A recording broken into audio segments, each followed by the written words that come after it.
Une courte vidéo sur le CBD, t'apporter des explications éventuellement complémentaires à ce que tu sais déjà ou bien carrément te permettre de découvrir cette formidable molécule qu'est le CBD. Donc tout d'abord, le CBD, qu'est-ce que c'est? C'est l'abréviation de cannabidiol. Le cannabidiol, c'est une des 110 molécules connues à ce jour, extraites de la plante de chanvre. Donc on va voir ensemble justement maintenant qu'est-ce que c'est, qu'est-ce que ça n'est pas. D'accord? Quels sont ses bénéfices sur ton petit corps? Et enfin, on va parler des pourcentages, parce que tu vas pouvoir voir sur différentes boutiques, et notamment là, dans la proposition que je suis en train de te faire, il y a plusieurs pourcentages. Le but étant de trouver le plus tôt possible le pourcentage dont toi, tu as besoin. Donc, qu'est-ce que c'est? Je le disais, c'est une molécule extraite de la plante de chanvre. Pourquoi on en entend autant parler au jour d'aujourd'hui? C'est que depuis 2018, pardon, depuis 2018, son usage est autorisé en France et pour cause, on s'est mis à étudier cette molécule et on lui a trouvé de formidables vertus, notamment, pourquoi je t'en parle aujourd'hui, dans la gestion des maladies chroniques et des symptômes associés à la maladie chronique. Alors tout d'abord, qu'est-ce que c'est? Qu'est-ce que ça n'est pas? Qu'est-ce que c'est? Le CBD fait partie des bonnes molécules de la plante de chanvre. À l'inverse de son homologue, que peut-être tu connais, le THC, c'est une autre molécule de la plante de chanvre, d'une certaine variété de plantes de chanvre, qu'on va aller chercher pour fumer, pour justement décoller, perdre les idées, etc. Ça, le THC, c'est une molécule qui est, elle, psychotrope, addictive et stupéfiante, d'accord? Le CBD, tout au contraire, c'est vraiment une autre molécule. Elle n'est pas extraite non plus de la même variété de plantes, puisque là, on parle du cannabis sativa. Donc, qu'est-ce que ça n'est pas? Ça n'est pas de la drogue. Ça n'est absolument pas addictif. On s'en sert même justement dans les cas d'addiction, c'est-à-dire pour essayer d'arrêter le tabac, pour essayer d'arrêter l'alcool, on va se servir du CBD pour ça, parce que ça n'est absolument pas addictif. Ça n'est pas non plus psychotrope, c'est-à-dire que ça n'est pas une molécule dont tu gardes une trace neurologique pendant plusieurs mois, voire plusieurs années, comme peuvent l'être les anxiolytiques ou les somnifères. Rien à voir, ça n'est pas psychotrope, mais c'est une molécule qui va vraiment agir sur différentes sphères de ton bien-être pour ton petit corps. Je t'explique pourquoi. Une récente découverte scientifique à la fin des années 80, donc c'est quand même assez récent, on a découvert qu'on avait en nous des récepteurs cannabinoïdes, ce qui permet au CBD, quand tu l'ingères, de travailler sur différentes sphères. On a ces récepteurs un petit peu partout dans le corps. C'est pour ça que le CBD va avoir un spectre assez large d'action. Donc, notamment, deuxième partie, les bénéfices. Quels sont les bénéfices du CBD? Eh bien, tout d'abord, le sommeil. Si tu es sur cette vidéo, c'est bien ça qui t'intéresse. Il y a un effet incroyable sur le sommeil, c'est-à-dire que la molécule va t'aider à aller plus profondément dans le sommeil, donc à dormir, à avoir des phases un petit peu plus longues de récupération en sommeil profond, ce qui va forcément avoir des incidences sur ton niveau de forme, sur ta mobilité, sur l'énergie même de tes muscles. Et c'est ce qui permet également de se réveiller le matin. On n'est pas du tout ensuqué comme on peut l'être après avoir dormi avec un somnifère ou un anxiolytique. On est au contraire, on se réveille reposé, enfin. Donc, premier bénéfice direct, le sommeil. L'anxiété également.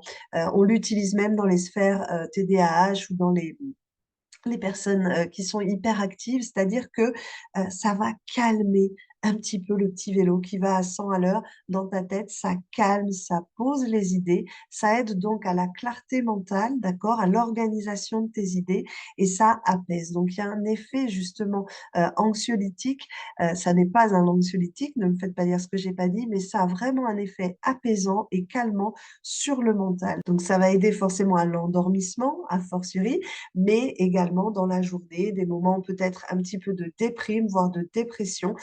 Moi, personnellement, mon expérience personnelle, ça a été ça avec le CBD. Je l'ai connu quand j'ai essayé d'arrêter les antidépresseurs, sauf que je n'y arrivais pas.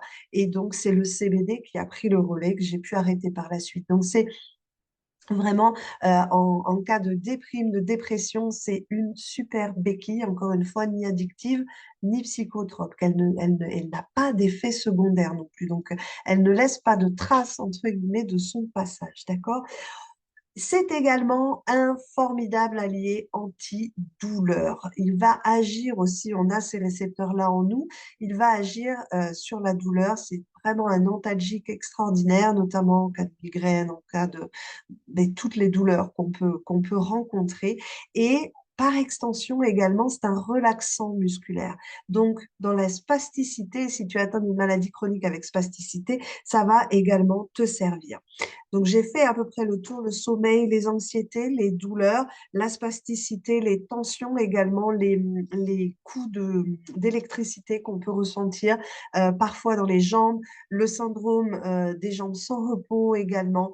Tout ça, ce sont des choses, la clarté mentale, la, la mémoire, etc.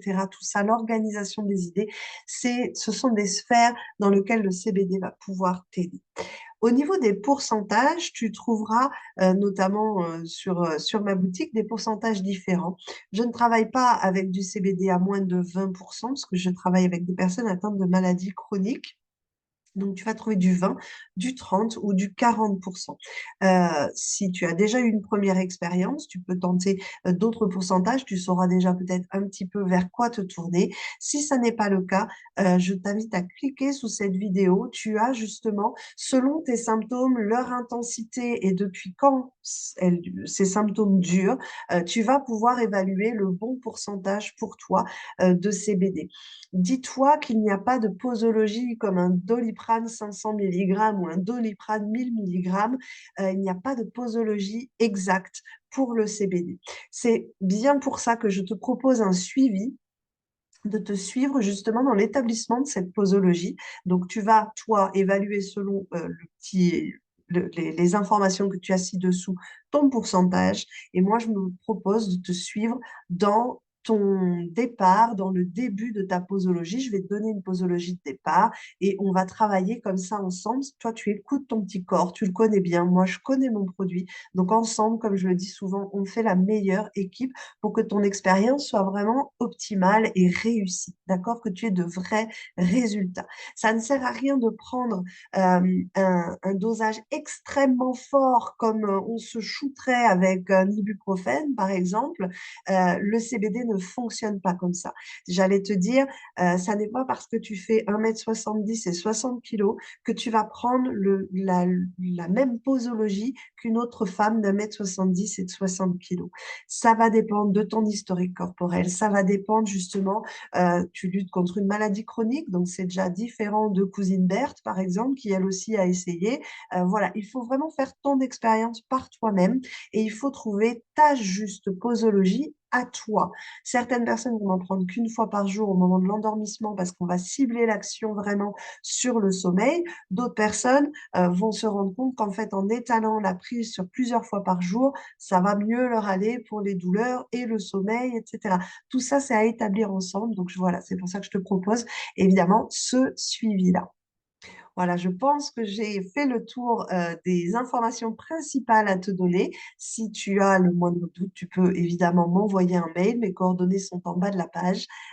Et sinon, à très vite pour le suivi.